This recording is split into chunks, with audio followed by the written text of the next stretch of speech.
BSc first year के विद्युत चुंबकत्व पेपर के अंतर्गत आज हमें अदिश और सदिश क्षेत्रों के बारे में अध्ययन करना है।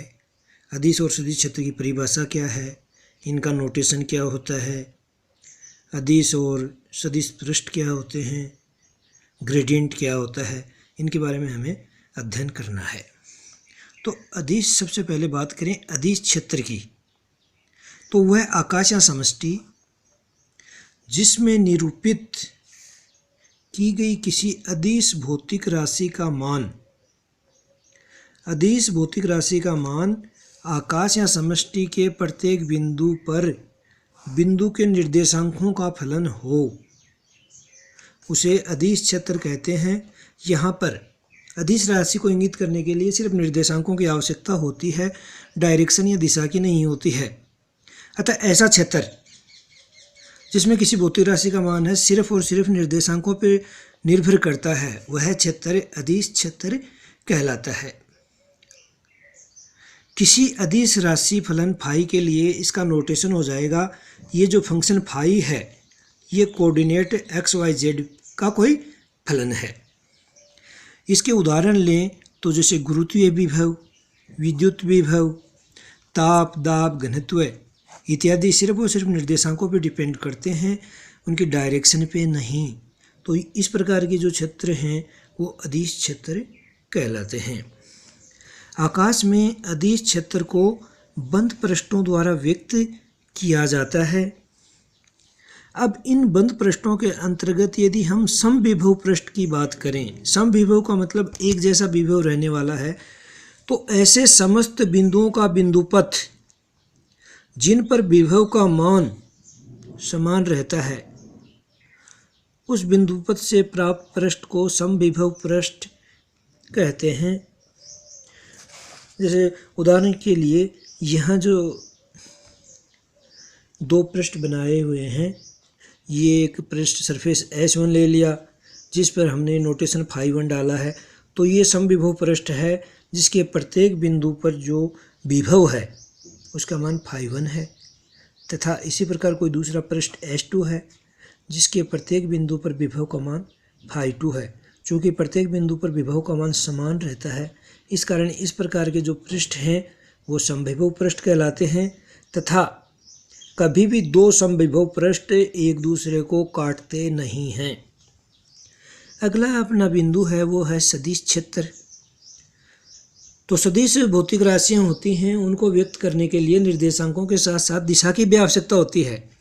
अतः सदिश क्षेत्र की जो परिभाषा होगी वो ये होगी, वह है आकाश या समष्टि जिसमें निरूपित की गई किसी भी सदिश भौतिक राशि का मान आकाश के संगत बिंदुओं के निर्देशांकों का फलन होता है, उसे सदिश क्षेत्र कहते हैं। सदिश भौतिक राशि हो गई तो ये कोऑर्डिनेट के साथ डायरेक्शन को इन्वॉल्व रखेगी।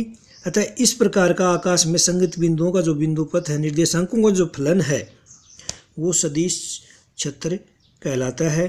उदाहरण के रूप में जैसे गुरुत्वीय क्षेत्र की तीव्रता, विद्युत क्षेत्र की तीव्रता, चुंबकीय क्षेत्र की तीव्रता। इसको नोटेशन के लिए इसको फलन के रूप में निरूपित करेंगे तो सदिश ए, वेक्टर ए बराबर वेक्टर ए है, वो फलन है एक्स वाई जेड का। अगला हमारा बिंदु है वो है प्रवाह रेखा या फ्लक्स लाइन।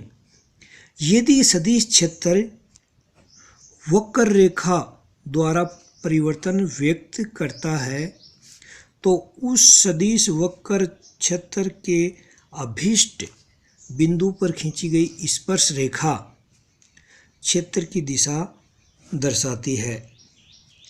यह इंगित दिशा उस क्षेत्र के प्रभाव रेखा या फ्लक्स रेखा कहलाती है। जैसे किसी सदिश क्षेत्र में ये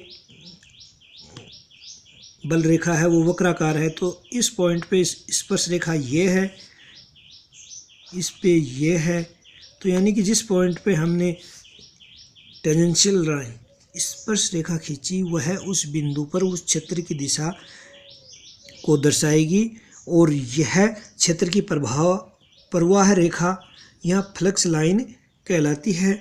सदिश क्षेत्र की कभी भी दो फ्लक्स लाइन एक दूसरे को काटती नहीं हैं। क्योंकि यदि ये किसी बिंदु पर काटेंगी तो उस बिंदु पर क्षेत्र के दो मान होंगे जो कि संभव नहीं है।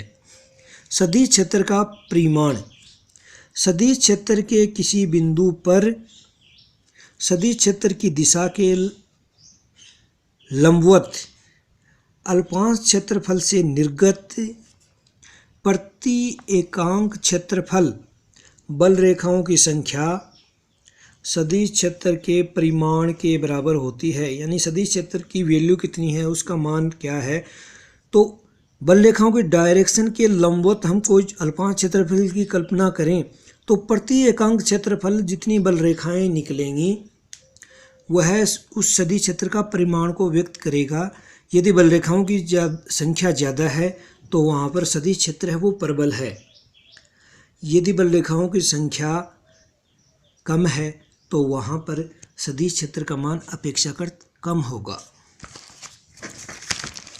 माना किसी बिंदु पर बल रेखाओं के लंबवत स्थित अल्पांश क्षेत्रफल dA, कोई अल्पांश क्षेत्रफल हमने ये dA मान लिया है, से d फाई फ्लक्स गुजरता है, इससे कोई बल रेखाएं हैं वो गुजर रही हैं। d फाई फ्लक्स गुजरता है तो सदिश क्षेत्र की तीव्रता A बराबर एकांक क्षेत्रफल से बल रेखाओं की संख्या d फाई बाई d। अब इसका मॉडुलस हटाएं, सदिश के रूप में लिखें सदिश A। तो बात हम लंबवत दिशा की कर रहे थे, तो लंबवत दिशा के लिए जो यूनिट वेक्टर आएगा वो n कैप हो जाएगा, तो d phi upon D A n cap. अतः n dA, चूँकि n dA है वो सदिश dA बनाएगा। क्षेत्रफल का परिमाण और लंबवत दिशा मिलकर सदिश क्षेत्रफल dA को व्यक्त करेंगे। अतः दोनों साइड से हम n कैप का अदिश गुणन करें तो सदिश A डॉट n कैप बराबर d phi by D A n dot n। चूँकि सेम सदिश का अदिश गुणन होता है वो 1 होता है, तो ये 1 हो गया, तो इधर इस साइड में आ गया d phi by D A, so that d phi बराबर a dot n into D A तथा n डॉट डी ए बराबर वेक्टर a। अतः फ्लक्स d फाई बराबर a डॉट डी ए हो जाएगा। अतः इससे फ्लक्स की परिभाषा आ गई कि फ्लक्स बराबर क्षेत्र की तीव्रता और अल्पांश क्षेत्रफल का अदिश गुणनफल का मान फ्लक्स के बराबर होता है। चूँकि ये दो सदिश राशियाँ हैं और इनका अदिश गुणन हो रहा है, दो सदिश राशियों का अदिश गुणन हमेशा अदिश राशि प्राप्त होती है, अतः फ्लक्स फाई का मान अदिश होगा।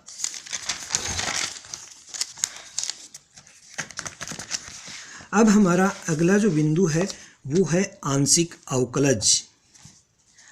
विद्युत चुंबकत्व में और भौतिकी में बहुत सी समस्याओं को हल करने के लिए हमें अवकलज, समाकलन तथा आंशिक अवकलज, डबल अवकलन इत्यादि का सहारा लेना पड़ता है। तो इसी के अंतर्गत आंशिक अवकलज क्या है, उसको कैसे करते हैं। किसी राशि या फलन का आंशिक अवकलज किसी एक चर राशि के सापेक्ष परिवर्तन को व्यक्त करता है, जबकि शेष चर राशियां स्थिर हों। अर्थात कोई फलन है वो एक से अधिक राशियां पर निर्भर करता है, चर राशियां एक से अधिक हैं, लेकिन जब इसका हम आंशिक अवकलज करेंगे तो सिर्फ एक चर राशि के सापेक्ष करेंगे, अन्य चर राशियों को हम स्थिर मानकर करेंगे। तो जैसे कि ये फलन f है वो x, y, z पर डिपेंड करता है, निर्भर है, तो इसके जो आंशिक अवकलज होंगे वो निम्नानुसार होंगे। x के सापेक्ष इसका आंशिक अवकलज होगा तो उसे हम लिखेंगे del f upon del x।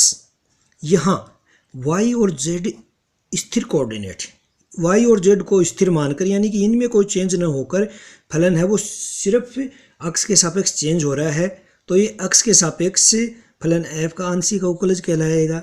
इसी प्रकार del f upon del y, y के सापेक्ष आंशिक अवकलज है, यहाँ पर x और z है वो स्थिर मानेंगे, तथा del f upon del z, z के सापेक्ष फलन का आंशिक अवकलज है, यहाँ पर x और y को स्थिर माना जाता है।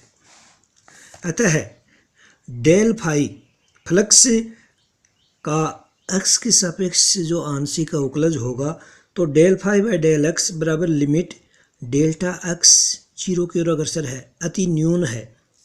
तो फलन phi x plus delta x change जो सिर्फ डेल एक्स में होना है, x plus delta x y और जेड सेम रहेंगे minus phi x y z upon delta x.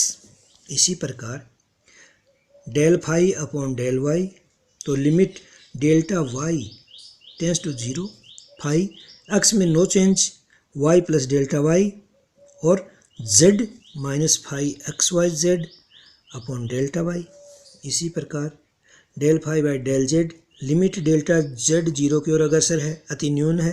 अतः phi x y z plus delta z minus phi x y z upon delta Z.